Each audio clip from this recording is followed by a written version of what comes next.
Конкретно, нашата програма се заснова на 7 клучни точки. Првата клучна точка е поддршката на економијата преку поддршка на мали предпријатија, вработување на млади луѓе, привлекување на инвестиции кои што ќе отварат мали предпријатија, како и субвенционирање за секое вработување на млади луѓе до 30 години. Тоа е една од точките кои што се за поддршка на економијата. Понатаму друга точка која што е многу важна е подобрување на урбанизмот во Македонски Брод, конкретно нов детален урбанистички план за зона 1 во централното градско подрачје на Македонски Брод, каде што треба да се раздвижи трговското и деловното однесување на граѓаните во Македонски Брод, но и да се отворат можности за нови стамбени единици кои што ќе може младите брачни парови да ги купуваат по многу поповолни цени од она што досега го имаме на располагање. Трета клучна работа е зголемување на капацитетите на територијалната противпожарна единица, конкретно набавка на нов теренски камион, набавка на нова опрема за територијалната противпожарна единица и незините тимови и формирање на специјализиран тим за гасење на шумски пожари кои што не снаоѓаат речиси секое лето и со кои што мора поангажирано да се справуваме. Четврта клучна работа на која што треба да обрнеме внимание се комуналните дејности и третирањето на отпадот, како и целокупниот квалитет на воздухот и водите во Македонски Брод. Тука значи одвојуваме неколку точки од програмата.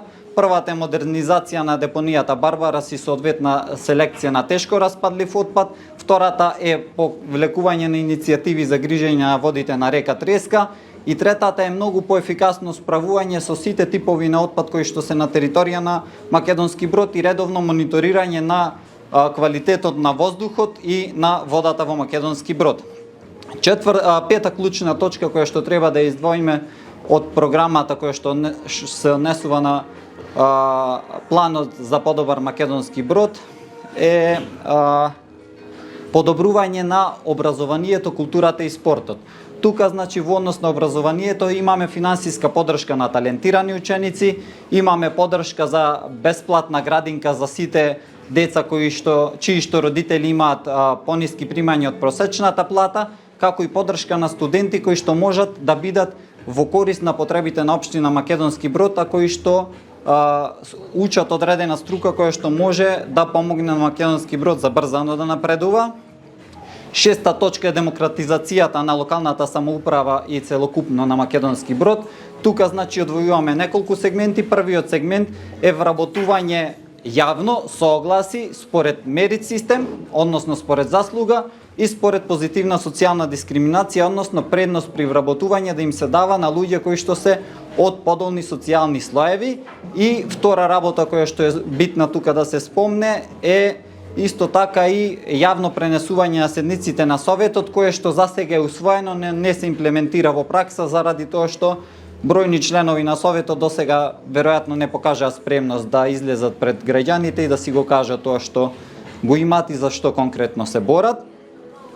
И седма клучна работа е во однос на културата и спортот. Значи, развојот на културата треба да оди во две насоки. Тука, значи, потпаѓаат летните фестивали кои што ќе мотивираме да се организираат, понатаму отварање на читална во Домот на култура, организирање на настани како кинопроекции, театарски представи и слично. Во однос на спортот мора да ги препознаеме сите можни потенцијали за организиран спорт и општина Македонски Брод да даде соодветна поддршка.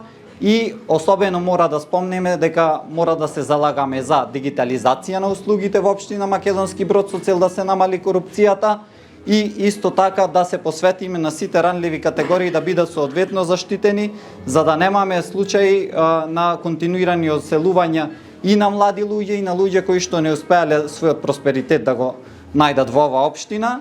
Затоа народот сега треба да одлучи да ја поддржи левица и број 6 и да ги казни сите несоодветни политики кои што го иселуваат населението во изминативе 3 децени и од Македонски Брод и од Македонија. Ви благодарам.